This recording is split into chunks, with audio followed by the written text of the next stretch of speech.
Hello, and thank you for checking out the Heritage 80 Elite that I'm selling. This one's been in my personal collection about a year and a half, but I've known about this guitar for, it's probably about 6 years now. It's just such an awesome top. Like, this is synthetic lighting. I mean, imagine it being outside in the sunlight. It's one of the best tops I've seen on one of these. I've recently decided to nickname it Bubbles, but you can call it whatever you want. But this is more so player's grade, so yeah, you don't have to worry about a $10,000 price tag on this one.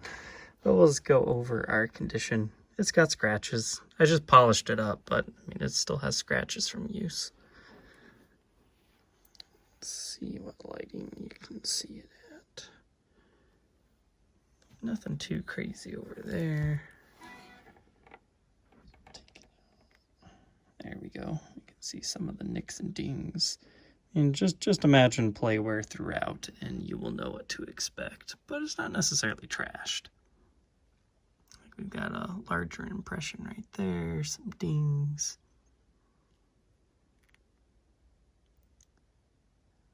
Some scratches over there. So as far as originality, imagine everything plastic-wise has been replaced and you're gonna be good. Because it seems to me like somebody in the 90s took this and tried to make it more like the newer historics that they were doing. Now, I still have suspicions that our poker chip is correct, but like our switch tip is replaced. Probably the pickup rings and the screws. I know our tailpiece is definitely replaced. Bridge is still original. These knobs blacklight like they're vintage, but they are not the style that was used on this particular version of the guitar. Pick guard felt a little bit too light, but thankfully, these are still the original Tim Shaw PAFs.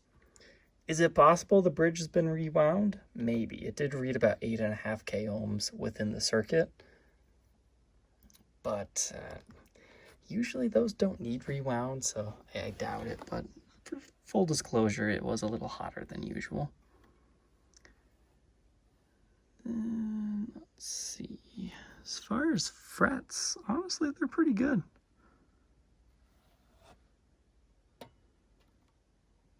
Nothing overly noticeable, so that means it's probably been leveled and recrowned at some point in time. You do have a small chip in your binding over here, and you've got your typical lines along the binding. A little bit more extreme than usual, but it's just par for the course. This is the ebony fretboard version. Headstock and unflattering lighting, looks like so.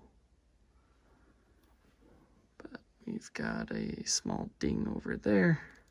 Just typical edge wear. Tuners are still original.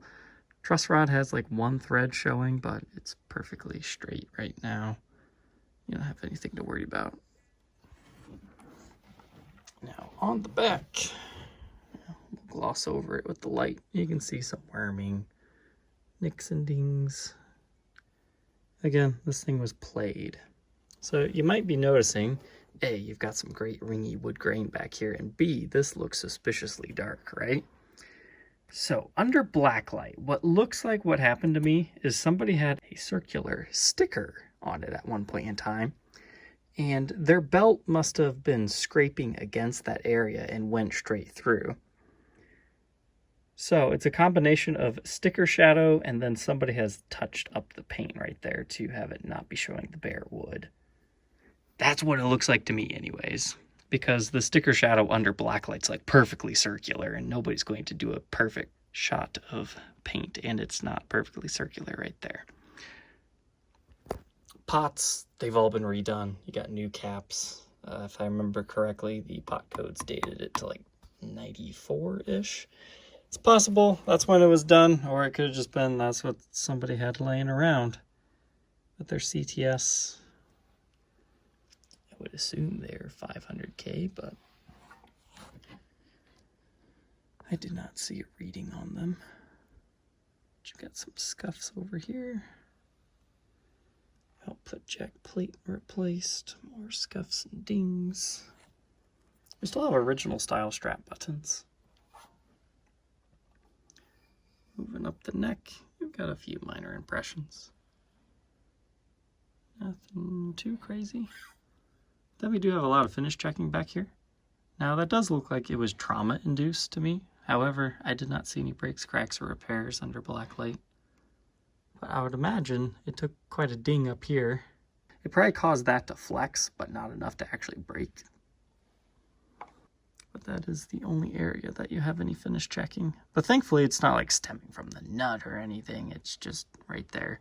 Is it a bummer? Sure. But that's part of the mojo you live with, to have the awesome bubble top. Now this one does not have a error correct case. This is actually I don't want to say early 90s, but like probably 1992 through, what was it, 96 or so, that they had the case wedge up there. It's a quality case.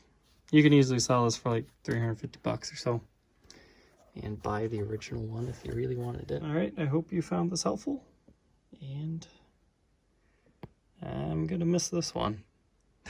It's so nice. I love it.